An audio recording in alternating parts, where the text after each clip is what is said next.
पृथ्वी की आंतरिक संरचना। बच्चों, हमारी पृथ्वी जिस पर हम रहते हैं वह ऊपर से ठोस व कठोर दिखाई देती है। क्या आपने कभी सोचा है कि वह अंदर से कैसी है? आइए जानें। लगभग 5 अरब वर्ष पहले हमारी पृथ्वी आज जैसी नहीं थी। यह दहकती हुई पिघले पदार्थों का गोला थी जो सूर्य के चारों ओर परिक्रमा लगा रहे थे। धीरे धीरे दहकते पिघले पदार्थ ठंडे होते गए और पृथ्वी के केंद्र की ओर एकत्र होते गए, जिनसे पृथ्वी का आंतरिक मेटेलिक कोर बना।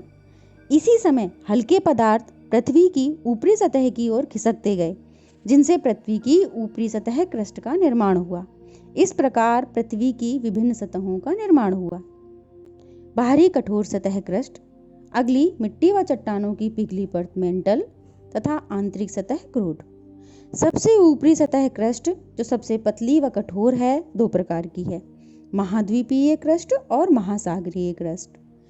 क्रस्ट की मोटाई भिन्न भिन्न स्थानों पर भिन्न भिन्न है। समुद्र की तलहटी में क्रस्ट 4 से 7 किलोमीटर तक मोटी, जबकि महाद्वीपीय क्रस्ट 35 से 70 किलोमीटर तक मोटी होती है। कुछ पर्वतों के नीचे इसकी मोटाई 70 किलोमीटर तक है। क्रस्ट के निर्माण में सिलिका एवं एल्युमिनियम पदार्थों की अधिकता के कारण इसे सियाल भी कहते हैं। क्रस्ट के नीचे चट्टानें पिघली अवस्था में पाई जाती हैं, जिसे मेंटल कहते हैं। इसकी गहराई 2900 किलोमीटर तक होती है।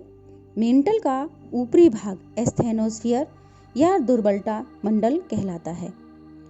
इसका विस्तार लगभग 400 किलोमीटर तक की गहराई तक है। इसे भूवैज्ञानिक मोहोरोविक के नाम पर मोहो डिस्कंटिन्यूटी भी कहते हैं। ज्वालामुखी विस्फोट के समय जो लावा धरातल पर आता है, उसका स्रोत दुर्बलता मंडल ही है। मेंटल का 700 किलोमीटर तक का ऊपरी भाग ऊपरी मेंटल व शेष भाग निचला मेंटल कहलाता है। इस भाग में सिलिका और मैग्नीशियम की अधिकता होती है, तो इसे सीमा कहते हैं। पृथ्वी का सबसे निचला भाग क्रोड कहलाता है। क्रोड भी 2 भागों में विभाजित है: बाह्य क्रोड व आंतरिक क्रोड।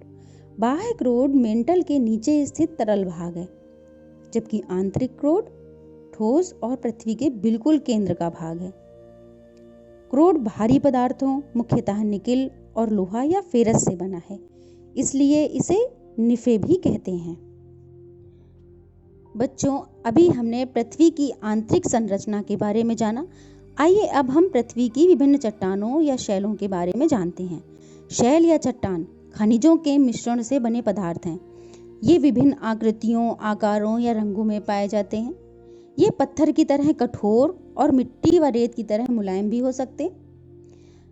अच्छा, आपकी माँ जिस सिलबट्टे का प्रयोग करती है या आपके छोटे भाई बहन जिस स्लेट का प्रयोग करते हैं, वह भी पत्थर का बना होता है। आपके गांव के लोग जिस भूमि पर खेती करते हैं, वह भी शैल या चट्टान के अलग अलग प्रकार हैं।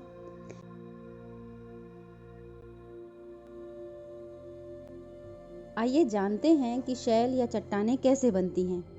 निर्माण के आधार पर शैल 3 प्रकार के होते हैं। पहला, आग्नेय शैल या इग्नियस रॉक, परतदार या अवसादी शैल या सेडिमेंट्री रॉक, रूपांतरित शैल या मेटामॉर्फिक रॉक। आग्नेय शैल। आग्नेय शब्द अग्नि या आग से लिया गया है। पृथ्वी के आंतरिक भागों में चट्टानें गर्म एवं पिघली अवस्था में रहती हैं, इसे मैग्मा कहते हैं।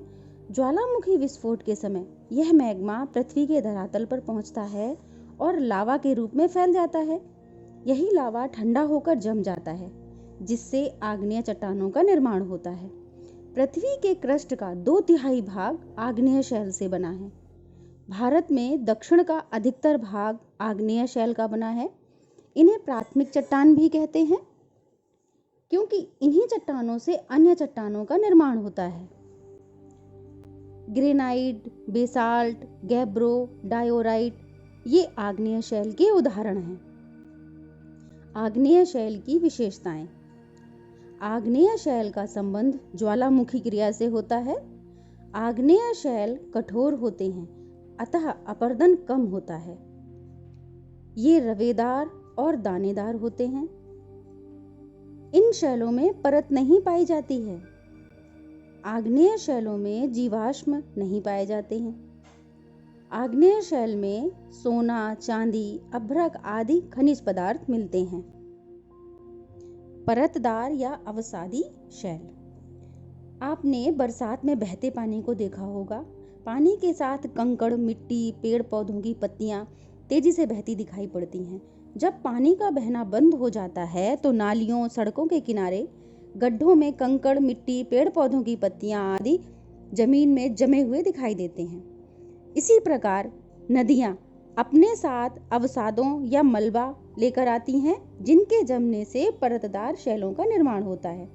इसी प्रकार शैलों के छोटे छोटे कणों को पवन, बहता पानी या हिमानियां अपने साथ उठा या बहाकर ले जाते हैं और उन्हें समुद्र के तल या भूभाग पर परतों में इकट्ठा करते हैं। इन जमी परतों की मोटाई हजारों मीटर होती है। चित्र में आपको कई परतें दिखाई दे रही हैं। यही परतदार या अवसादी शैल हैं। धरातल के 3/4 भाग में परतदार शैल पाए जाते हैं। हिमालय पर्वत, जो भारत का पहरेदार कहलाता है, इसमें परतदार चट्टानें पाई जाती हैं। बलुआ पत्थर, स्लेट, चूने का पत्थर, कोयला, खड़िया मिट्टी आदि चट्टानें परतदार चट्टान के उदाहरण हैं। परतदार शैलों की विशेषताएं। परतदार शैलों में परतें पाई जाती हैं, परंतु ये शैल रवेदार नहीं होते। परतदार शैल प्रायः मुलायम होते हैं, जैसे चीका मिट्टी, पंख। कुछ चट्टानें कड़ी भी होती हैं, जैसे बलुआ पत्थर। परतदार शैल का निर्माण चट्टान, चूर्ण या जीवावशेषों एवं वनस्पतियों के एकत्रीकरण से होता है। अतः परतदार शैल में जीवाश्म पाए जाते हैं। परतदार चट्टानों में खनिज तेल, कोयला एवं अन्य प्रकार के बहुमूल्य खनिज पाए जाते हैं। सोचिए, अगर परतदार शैल न होते तो कोयला या खनिज तेल कहां से मिलता? शैल या चट्टानों का तीसरा प्रकार है रूपांतरित शैल। रूपांतरित शैल, जैसा कि शब्द रूपांतरण से पता चलता है कि ये चट्टानें अन्य चट्टानों के रूप में परिवर्तन होने से बनती हैं। जैसे कच्ची मिट्टी को सांचे में दबाकर फिर भट्टियों में पकाकर ईंट प्राप्त करते हैं, इसी प्रकार पृथ्वी के अंदर अधिक दाब व ताप पाकर आग्नेय शैल व परतदार शैल रूपांतरित हो जाते हैं। चलिए कुछ मूल चट्टानें जो बदलकर रूपांतरित चट्टानें हो जाती हैं के बारे में जानते हैं। जैसे आग्नेय शैल, जैसे ग्रेनाइट, बदलकर नीस पत्थर बन जाता है। परतदार या अवसादी शैल, जैसे बालू का पत्थर, बदलकर क्वार्टजाइट में, और चूना पत्थर बदलकर संगमरमर बन जाता है, तथा कोयला बदलकर ग्रेफाइट और हीरे में परिवर्तित हो जाता है।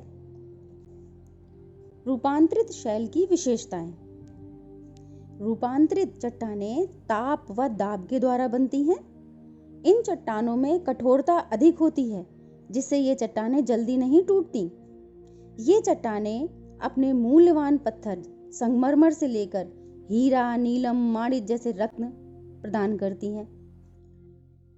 बच्चों, आपने अब चट्टानों के बारे में तो जान लिया है, तो अब आपकी बारी है कि आप अपने आसपास भिन्न भिन्न चट्टानों को खोजिए, फिर पता कीजिए कि ये किस प्रकार की चट्टानें हैं।